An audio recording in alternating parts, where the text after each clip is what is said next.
So let's see now about our next chapter. सो अब हम अपने नेक्स्ट चैप्टर की बात करते हैं, और नेक्स्ट चैप्टर जो हमारा है वो है मेट्रिसेस और डिटर्मिनेंट्स का। तो मेट्रिसेस एंड डिटर्मिनेंट्स स्टार्ट हमें करना है। तो मेट्रिसेस और डिटर्मिनेंट्स में हमें पहले मेट्रिसेस ही पढ़ना है। तो मेट्रिसेस हम स्टार्ट करते हैं। तो पहला हमारा जो टॉपिक है वो है मेट्रिसेस, और वो उसमें हमें पहला जो हमारा टॉपिक है वो है मैट्रिक्स।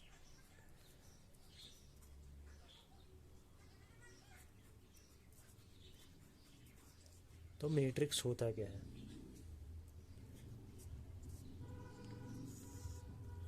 तो मैट्रिक्स हमारा होता क्या है? तो ये क्या होता है? ये होता है हमारा रेक्टेंगुलर अरेंजमेंट या एरा ऑफ नंबर्स और फंक्शंस। तो क्या होता है हमारा मैट्रिक्स?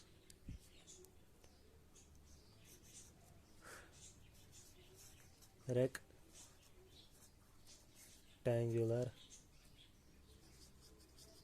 अरेंजमेंट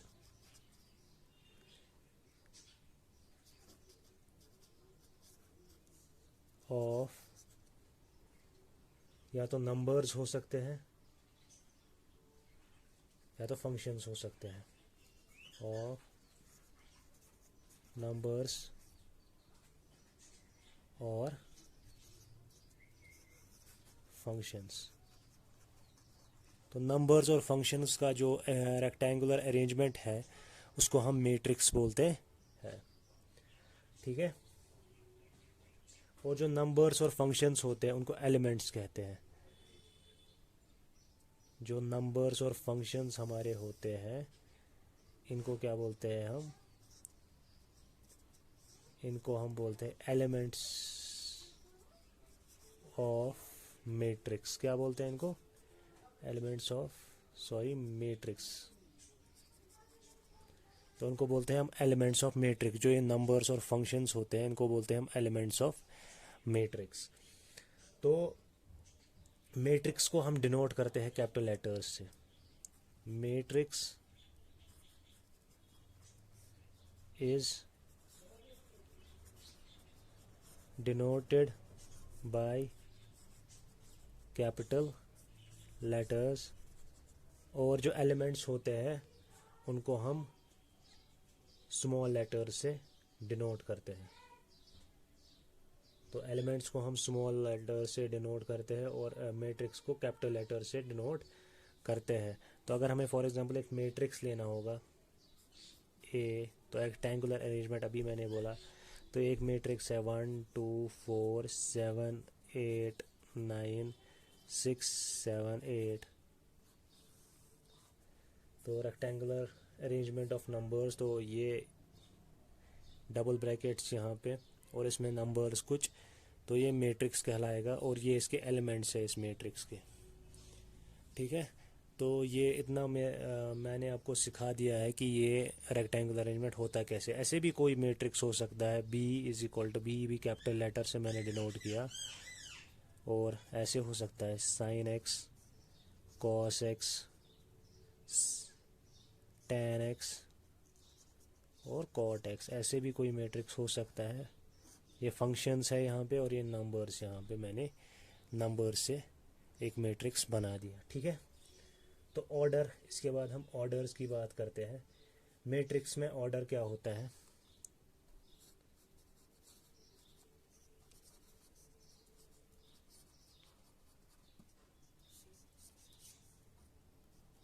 तो ऑर्डर क्या होता है मैट्रिक्स का? तो ऑर्डर ऑफ मैट्रिक्स हमारा जो ऑर्डर ऑफ मैट्रिक्स हमारा होता है वो होता है, अगर एक मैट्रिक्स में m रोज है, मतलब number of rows and columns present in A matrix, तो इसको हम बोलते हैं नंबर ऑफ रोज और and columns present in A matrix. इसको बोलते हैं हम ऑर्डर ऑफ मैट्रिक्स। तो फॉर एग्जांपल अगर मैट्रिक्स में m रोज है, if matrix has m rows and n columns, then order कितना होता है m, और ये m मल्टीप्लाइड बाय n नहीं है या m क्रॉस n नहीं है, तो इसको कैसे डिनोट करते हैं, इसको हम बोलते हैं ऐसे m बाई n। तो इसको राइट करते हैं m बाई n से। तो कभी भी m मल्टीप्लाइड बाय n इसको पढ़ना नहीं, m बाई n पढ़ना है इसको, ठीक है। तो मैट्रिक्स में हमेशा m बाई n ही पढ़ना है इसको। तो आगे बढ़ते हैं। तो आगे हमारा क्या है, तो आगे हमारा है कि ऑर्डर हमने सीख लिया। तो मैं इस मैट्रिक्स का ऑर्डर लिख देता हूँ, इस मैट्रिक्स का ऊपर वाला जो मैंने बनाया, इसका ऑर्डर कैसे लिखेंगे, तो इसका ऑर्डर लिखेंगे ऐसे जैसे, तो रोज़ गिनो इसमें, 1 रो, 2 रो और 3 रो। तो रो इसमें 3 है और कॉलम 1 2 3, तो 3 कॉलम। तो इस मैट्रिक्स का ऑर्डर क्या है, 3/3। क्या है इसका ऑर्डर, 3/3। 3 मल्टीप्लाइड बाई 3 नहीं लिखना, मतलब पढ़ना। तो आपको पढ़ना है इसको 3/3। तो मेरे साथ दोहराओ 3/3। तो इसका ऑर्डर इस मैट्रिक्स का 2 रोज 1 2 और कॉलम कितने, 2 कॉलम्स है। तो इस मैट्रिक्स का ऑर्डर 2/2 होगा, 2 रोज और 2 कॉलम्स। तो इसका ऑर्डर ऐसे होगा। और इन जनरल अगर मैं बात करूं, एक मैट्रिक्स है, उसके m रोज है और n कॉलम्स है, तो m बाई n उसका ऑर्डर होगा। तो इतना तो हमें समझ आ गया होगा। तो अब मैं मैट्रिक्स को रिप्रेजेंटेशन करता हूँ।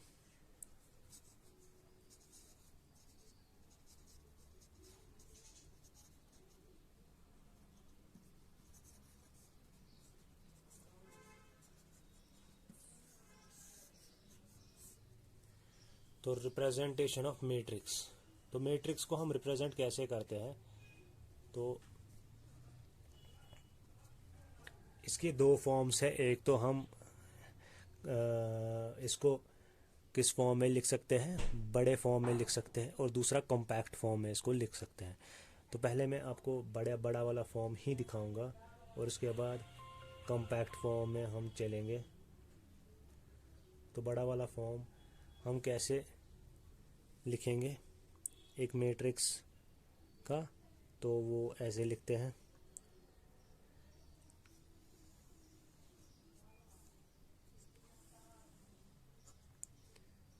A11 A12 A13 dash dash dash A1n, और A12 A21 sorry A21 A22 A23 dash dash dash A2n।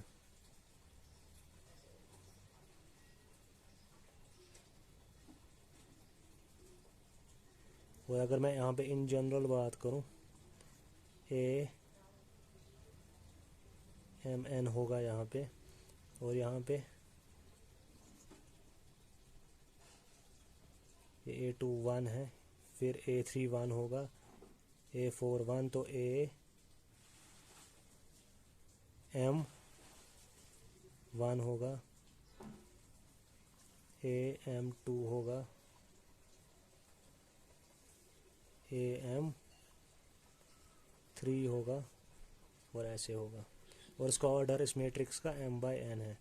तो इसे डिनोट क्या कर रहा है, A11 क्या डिनोट कर रहा है यहाँ पे, और A12 क्या डिनोट कर रहा है। A11 डिनोट कर रहा है हमारा कि जो एलिमेंट है वो हमारे पहले रो में है, 1 है ना लिखा, तो मतलब पहले रो में है और पहले कॉलम में। तो पहले रो में और पहले कॉलम में। A12 क्या डिनोट कर रहा है, पहले रो में और दूसरे कॉलम में, पहले रो में तो है ही और दूसरे कॉलम में। और A13 ऐसे ही इन जनरल मैंने लिखा A1n, ये पहले रो में है और nth nth कॉलम में है हमारा, ठीक है। ये दूसरे रो में है और पहले कॉलम में, दूसरे रो में और दूसरे कॉलम में, तीसरे कॉलम में और दूसरे रो में, दूसरे रो में और तीसरे कॉलम। इन जनरल दूसरे रो में और nth कॉलम में है ये हमारा। तो इन जनरल ये mth रो में है और nth कॉलम में है। तो ये तो आपको समझ में अब आ गया होगा, mth रो में है, nth कॉलम में है इन जनरल, ठीक है। और ये mth रो में है और पहले कॉलम में, mth रो में है और सेकंड कॉलम में, ठीक है। ये तो आपको समझ में अब आ गया होगा, पूरी तरीके से क्लियर हो गया होगा। तो अगर मैं इन जनरल अब बात करूं, अगर मुझे कम्पैक्ट फॉर्म में इसको लिखना है तो ये बहुत बड़ा बन गया है यहाँ पे। तो अगर मैं इसे कम्पैक्ट फॉर्म में लिखूँ इस मैट्रिक्स को, तो कैसे लिख सकता हूँ? तो इसको कैसे लिख सकता हूँ? तो मैं इसको ऐसे लिख सकता हूँ, ये A for example A matrix के बराबर है, तो ए किसके बराबर मैं लिखूँगा? ए आई जे के बराबर। और ऑर्डर क्या है इसका? m by n। I represent कर रहा है नंबर ऑफ रोज, मतलब रो आई रिप्रेजेंट करेगा इसका रो नंबर क्या है, और जे रिप्रेजेंट करेगा इसका कॉलम नंबर क्या है। अगर फॉर एग्जांपल मैंने रो 1 ले लिया और कॉलम 1 ले लिया तो हमारा ये एलिमेंट आता है, और ऑर्डर m बाई n है इस मैट्रिक्स का भी और इस मैट्रिक्स का भी। तो कम्पैक्ट फॉर्म में, ये कम्पैक्ट फॉर्म है इसकी, कम्पैक्ट फॉर्म, और ये जनरलाइज्ड फॉर्म है, ठीक है। तो ये हमने यहाँ पे मैट्रिक्स को थोड़ा बहुत डिफाइन किया। और यहाँ पे एक कंडीशन है, जो आई है, जो आई है वो हमेशा क्या होगा?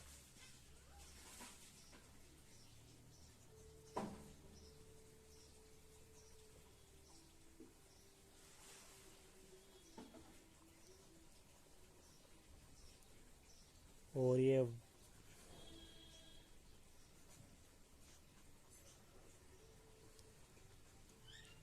आपने सेट्स में पढ़ा होगा ये वाली चीज़ें, मतलब जो आई है वो 1 से लेके m तक होगा। और यहाँ पे इक्वल टू मतलब क्या है? 1 भी हो सकता है आई और m भी हो सकता है। यहाँ पे तो हमें पता चल गया 1 भी हो सकता है आई और m भी हो सकता है आई, और i 1 से लेके m तक है। और वैसे ही j 1 से लेके n तक हो सकता है। तो j 1 से लेके 1 यहाँ पे है और n यहाँ पे 1 से लेके n तक हो सकता है, और 1 भी हो सकता है और n भी हो सकता है। और i और j क्या है? नेचुरल नंबर्स है। आई जे बिलोंग, इसका मतलब होता है बिलोंग टू नेचुरल नंबर्स, ठीक है। इस सिंबल का मतलब होता है बिलोंग्स टू नेचुरल नंबर्स। तो ये हमारा थोड़ा मैट्रिक्स का बेसिक्स थोड़ा बहुत क्लियर हो गया। तो अब हम आगे बढ़ते हैं और थोड़ा और डिस्कशन करते हैं।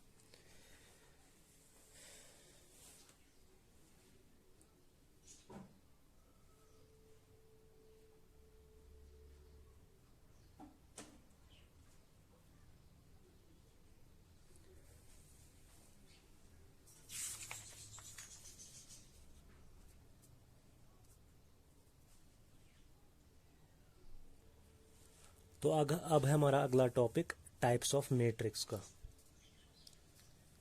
तो क्या है हमारा अगला टॉपिक? टाइप्स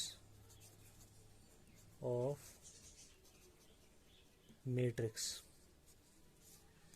तो पहला मैट्रिक्स हमारा होता है column matrix.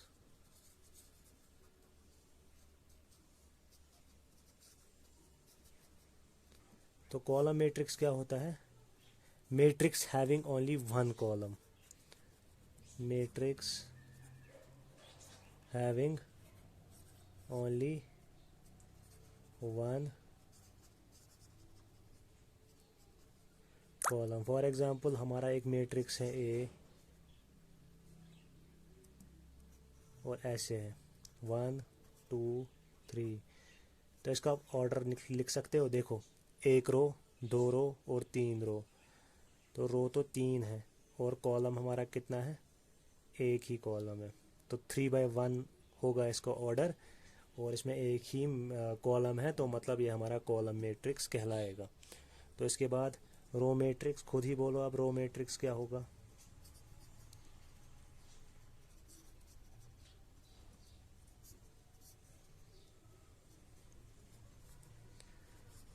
Matrix having only one row. तो जिस भी मैट्रिक्स का एक ही रो होता है तो उसको हम रो मैट्रिक्स बोलते हैं। जैसे हमारा ए इज इक्वल टू, ऐसे हम लिखेंगे 1 2 3, तो रो तो इसमें एक ही है, कॉलम कितने हैं 1 2 3, तो 1/3 इसका ऑर्डर होगा, रो 1 और कॉलम 3। तो इस मैट्रिक्स को हम रो मैट्रिक्स बोलेंगे। तो थर्ड मैट्रिक्स क्या है हमारा, थर्ड मैट्रिक्स है हमारा square matrix.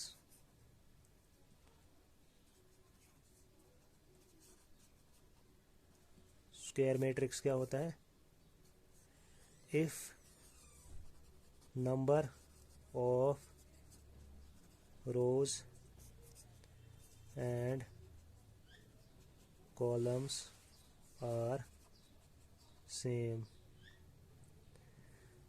then matrix is called square matrix। तो अगर नंबर ऑफ रोज और नंबर ऑफ कॉलम सेम होंगे तो मैट्रिक्स को हम स्क्वायर मैट्रिक्स बोलते हैं। तो फॉर एग्जांपल मेरे पास एक मैट्रिक्स है 1 2 3 4, और मेरे पास एक दूसरा मैट्रिक्स है बी 1 2 3 4 5 6 7 8 9। तो 2 रोज 2 कॉलम्स, तो number of rose number of columns के बराबर है, ठीक है। और यहाँ पे 3 रोज 3 कॉलम्स। तो आप ये रोज और कॉलम्स कैसे याद रखोगे, आपका जो मुंह है वो रो है और आपकी जो नाक है वो कॉलम है। तो नाक मतलब स्ट्रेट वाला, वर्टिकल्स को बोलते हैं हम कॉलम्स, और रो को क्या बोलते हैं हॉरिजेंटल, जो आपका मुंह है, ठीक है। तो ऐसे आपको याद रह जाएगा। और इसमें जो स्क्वायर मैट्रिक्स है रोज और कॉलम सेम होते हैं, तो 2 रोज 2 कॉलम्स, इसमें भी 2 रोज 2 कॉलम्स, 3 रोज और 3 कॉलम्स है, दोनों स्क्वायर मैट्रिक्स कहलाएंगे। स्क्वायर मैट्रिक्स में जो ये होता है इनको हम डायगोनल एलिमेंट्स बोलते हैं, मतलब जो ये एलिमेंट्स होते हैं तो इनको क्या बोलते हैं, इन वाले 3 एलिमेंट्स को डायगोनल एलिमेंट्स।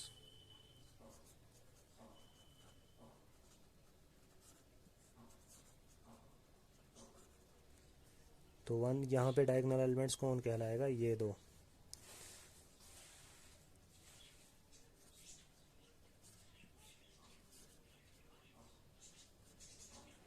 ठीक है। और चौथे टाइप का मैट्रिक्स हमारा क्या है, डायगोनल मैट्रिक्स। क्या है,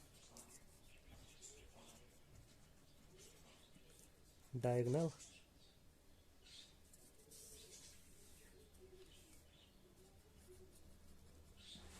मैट्रिक्स। तो डायगोनल मैट्रिक्स हमारा क्या होता है,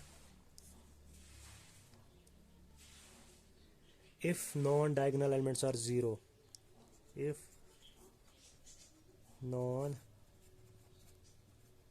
diagonal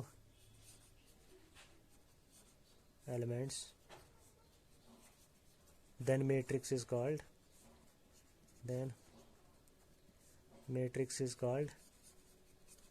डायगोनल मैट्रिक्स। तो उस मैट्रिक्स को क्या बोला जाता है, डायगोनल मैट्रिक्स, जब नॉन डायगोनल एलिमेंट्स 0 के बराबर हो, जैसे 1 0 0 1, ये भी डायगोनल मैट्रिक्स एक है हमारा। और मैं b इज इक्वल टू कुछ और मैट्रिक्स लूँगा यहाँ पे 6 5 4 0 0 0, ये हमारे नॉन डायगोनल एलिमेंट्स है। और डायगोनल एलिमेंट्स यहाँ पे 0 के बराबर नहीं है, और जो नॉन डायगोनल एलिमेंट 0 के बराबर है तो ये डायगोनल मैट्रिक्स कहलाएगा। तो ये हमारा डायगोनल मैट्रिक्स हो गया। तो अगला मैट्रिक्स है हमारा स्केलर मैट्रिक्स। तो वो देखते हैं स्केलर मैट्रिक्स होता क्या है, तो वो स्केलर मैट्रिक्स हम देखेंगे। तो अगला है हमारा scalar matrix.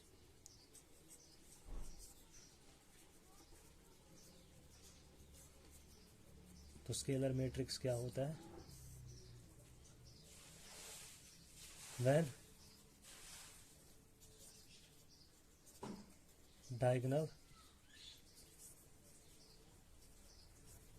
elements is equal to a constant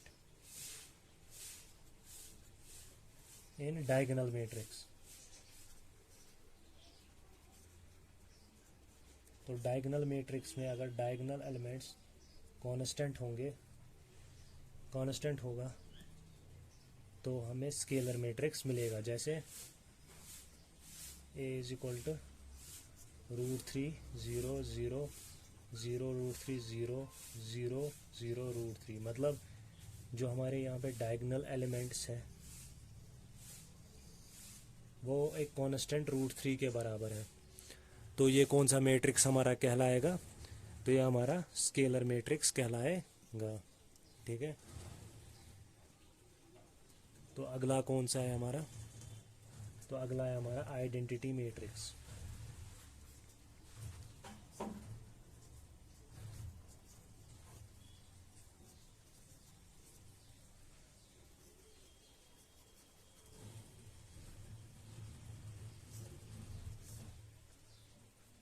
identity matrix, और इसको डिनोट किया जाता है आई से।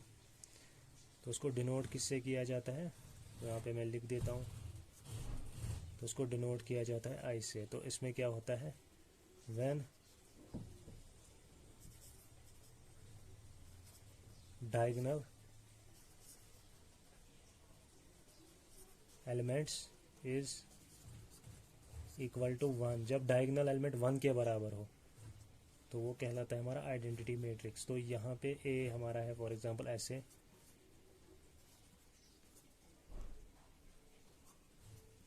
तो इसमें डायगोनल एलिमेंट्स 1 के बराबर है तो ये आइडेंटिटी मैट्रिक्स कहलाएगा ऑफ ऑर्डर 3। तो आई से इसको डिनोट करते हैं आई ऑफ ऑर्डर 3। ठीक है, क्योंकि इसका 3/3 ऑर्डर है। और जो भी यहाँ पे जो हम पढ़ रहे हैं ना, डायगोनल मैट्रिक्स है, स्केलर मैट्रिक्स है, आइडेंटिटी मैट्रिक्स है, ये सारे स्क्वायर मैट्रिक्स ही है। इनमें कोई भी कॉलम मैट्रिक्स और रो मैट्रिक्स नहीं है। जो भी डायगोनल मैट्रिक्स है, स्केलर मैट्रिक्स है, आइडेंटिटी मैट्रिक्स है, ये स्क्वायर मैट्रिक्स ही है। तो यहाँ पे 3/3 आइडेंटिटी मैट्रिक्स है, वो तो हम इसको लिख सकते हैं आई ऑफ द ऑर्डर 3। तो आई से हम इसको डिनोट करते हैं। उसके बाद हमारा क्या है? Scalar matrix, sorry identity matrix हमने कर लिया। इसके बाद है हमारा नल मैट्रिक्स या जीरो मैट्रिक्स। तो अगला मैट्रिक्स कौन सा है? Zero matrix. इसको नल मैट्रिक्स भी बोला जाता है। If all elements in matrix is equal to 0, अगर सारे एलिमेंट्स एक मैट्रिक्स में 0 के बराबर होंगे तो वो जीरो मैट्रिक्स कहलाएगा। तो इसको कैसे डिनोट करेंगे? ये हमारा एक मैट्रिक्स है 0 0 0, सारे मैट्रिक्स सारे जो वैल्यूज़ है 0 के बराबर है, सारे एलिमेंट्स 0 के बराबर है, तो ये जीरो मैट्रिक्स कहलाएगा। तो इसको डिनोट कैसे करते हैं? बड़ा वाला 0 एक, और इसका ऑर्डर क्या है? 3/3, तो ऑफ द ऑर्डर 3।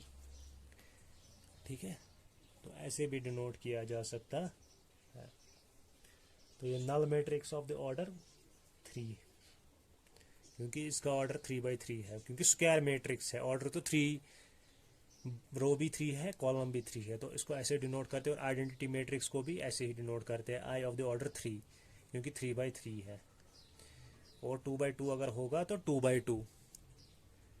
समझ आ गया? तो ये सारे हो गए अब टाइप्स ऑफ मैट्रिक्स हमारे। तो तो अगर हमारा अगला टॉपिक जो है हमारा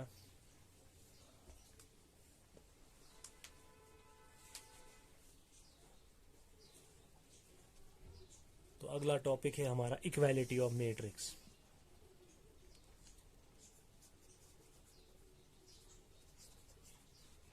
इक्वालिटी ऑफ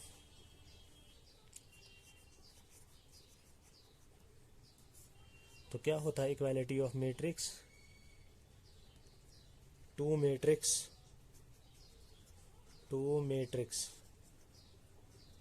आर इक्वल। दो मैट्रिक्स तभी इक्वल हो सकते हैं जब इनका ऑर्डर सेम हो। when they are of same order। और दूसरी चीज each element of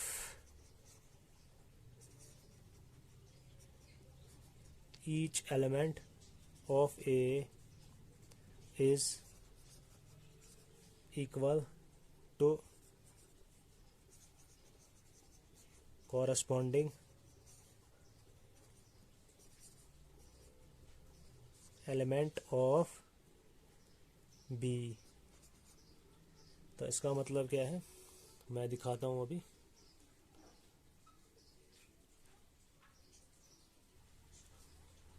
तो अगर हमारे पास एक मैट्रिक्स है, फॉर एग्जांपल 1 2 3 4, और ये हमें बराबर देखना है कि किसके बराबर है।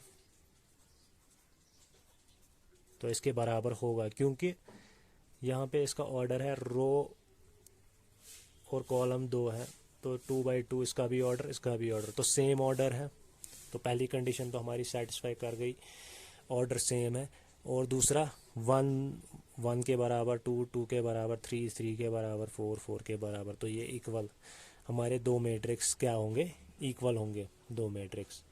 मगर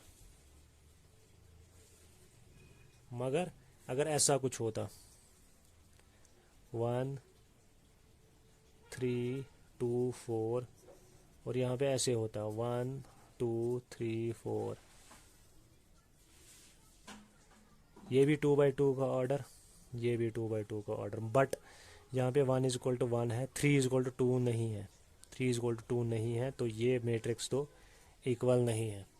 ठीक है, तो ये आपको समझना है, यहाँ पे ये दोनों मैट्रिक्स इक्वल नहीं होंगे। और अगर ऑर्डर भी डिफरेंट होगा, ऐसे 1 2 3 4, तो इसका ऑर्डर क्या है, रो 4 है, कॉलम है हमारा 1। और अगर ऐसे होगा दूसरा 1 2 3 4, रो 1 और कॉलम 4, तो यहाँ पे एलिमेंट्स तो सेम है बट ऑर्डर अब सेम नहीं है, ऑर्डर डिफरेंट है। तो या इस केस में भी इक्वालिटी कंसिडर नहीं की जाएगी, तो ये भी इक्वल नहीं होंगे। तो मुझे लगता है कि मैंने आपका ये टॉपिक जो है क्लियर कर दिया है। तो हम अब कल एक्सरसाइज उठाएंगे और एक हमारी एक्सरसाइज होगी 3.1, और आप अपनी NCERT बुक कल साथ रखोगे, और जब मैं वीडियो अपलोड करूँगा तो वो NCERT से आप देख लेना कि आपके आंसर्स ठीक आ रहे हैं कि नहीं आ रहे हैं, और देख लेना कि क्वेश्चन कौन से होंगे। और क्वेश्चंस मैं इस पर अब नहीं लिखूँगा पेज पे, क्योंकि थोड़ा सा वक्त ज़ाया हो जाता है। तो आप खुद फिर क्वेश्चंस देख लेना और देख लेना आंसर ठीक है कि नहीं है। तो thank you for watching the video, hope you enjoy it.